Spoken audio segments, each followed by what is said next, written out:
On va poursuivre notre discussion ce soir avec Yannick Desnoyers, chef stratège économiste chez Adinda Capital. Bonsoir, Yannick Desnoyers. Bonsoir. Alors, la Banque du Canada qui invoque l'incertitude entourant les tarifs douaniers, l'issue incertaine des négociations avec les États-Unis pour jouer de prudence sur son taux directeur, maintien du taux directeur. Est-ce que c'est une sage décision?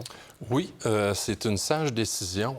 Pour nous, économistes, il y a toute une différence entre une récession et un ralentissement. C'est pas du tout la même dynamique de taux de chômage et de croissance salariale. Là, avec le fameux gros tableau que M. Trump nous avait montré avec des taux de tarifs excessivement élevés, il a fait volte-face à 10 mondial, sauf la Chine. Quelques soubresauts ici et là.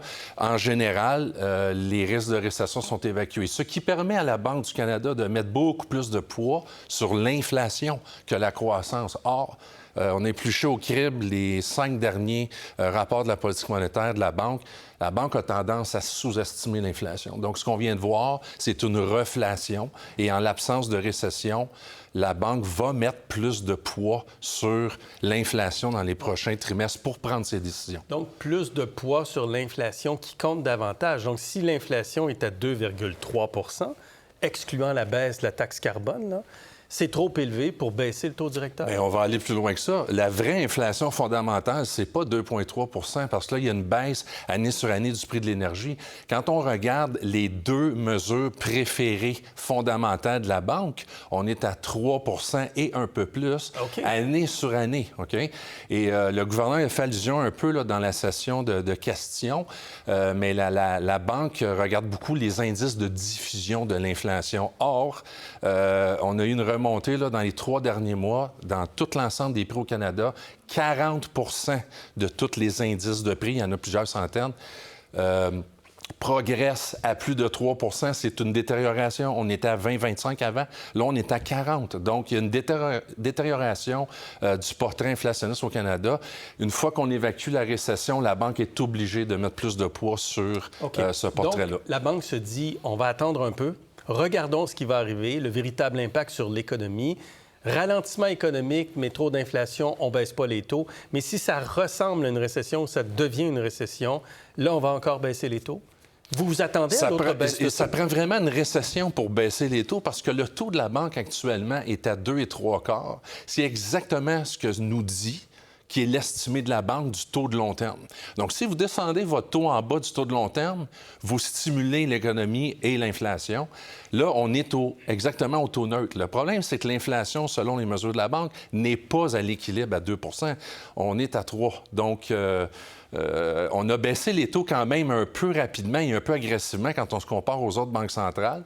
La Banque ne vous dira pas que c'est parce que les taux ont baissé beaucoup que l'inflation a monté. Elle nous dit que c'est une surprise d'inflation, mais ça fait 9 mois qu'on dit à nos clients qu'il y a un problème de productivité au Canada. Les salaires sont un peu trop élevés. Les salaires réels montent plus vite que la productivité. Là, ce matin, on a eu une assez bonne nouvelle. Rapport de la productivité. Pour la première fois depuis 2020, on a un taux de croissance de productivité positif à 0,5, ce qui va aider la Banque un peu là, à atteindre la stabilité des prix si ça se poursuit dans les prochains trimestres. On va écouter le ministre des Finances du Québec, Éric Girard, qui, lui, est d'avis qu'on s'en va probablement en récession.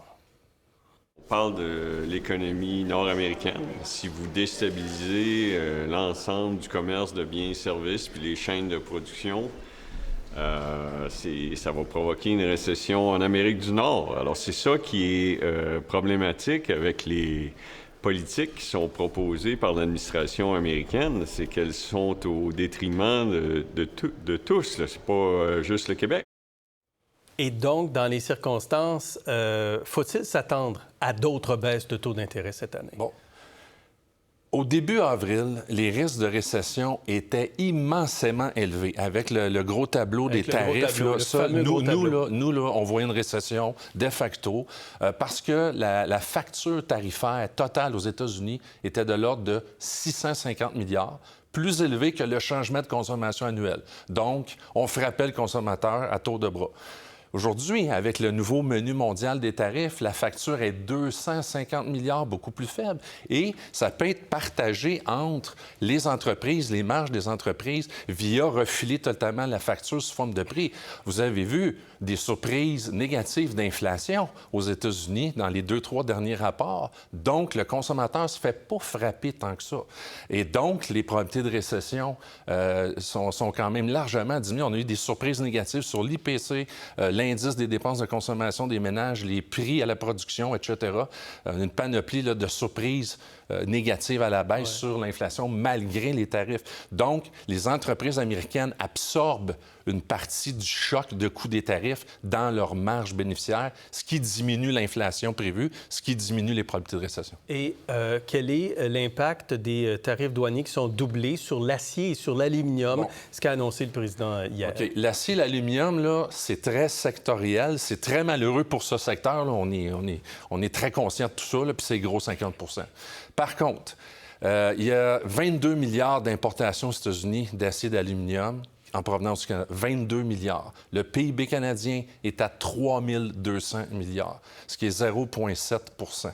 OK? Même si vous diminuez la production de moitié, ça vous donne un choc qui n'est pas assez grand pour frapper l'économie canadienne dans son ensemble. Un peu plus d'impact en Ontario et au Québec. La production d'acier et d'aluminium combiné, c'est 1,3 % du PIB de l'Ontario, 2,4 % du Québec, mais il reste 98 % ailleurs. Donc, c'est un choc sectoriel important. C'est pas ça qu'on dit. Il peut y avoir certaines compagnies en bourse qui réagissent fortement à ça, mais c'est pas ces tarifs-là, aluminium et acier, qui vont empêcher la bourse canadienne de monter, par exemple, d'ici la fin de l'année. Et comment les marchés, puis on va terminer là-dessus, se sont-ils ajustés à toute cette incertitude? Bien, vous avez vu la remontée. On a évacué totalement les risques de récession.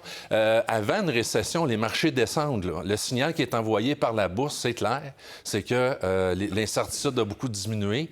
La dernière saison des profits était quand même assez bonne là, aux États-Unis. Et vous avez les marchés boursiers qui vous envoient le signal assez clair que les risques de récession ont largement descendu. Nos propres modèles économétriques nous donnent en bas de 10 % de chances de revers de conjoncture. Si, évidemment, M. Trump ne réaccélère pas ou ne remonte pas les tarifs là, en général sur la planète. Très intéressant, Yannick Desnoyers. Merci beaucoup. Merci pour cette analyse ce soir. Pour voir nos émissions en entier, rendez-vous sur la chaîne Ici RDI.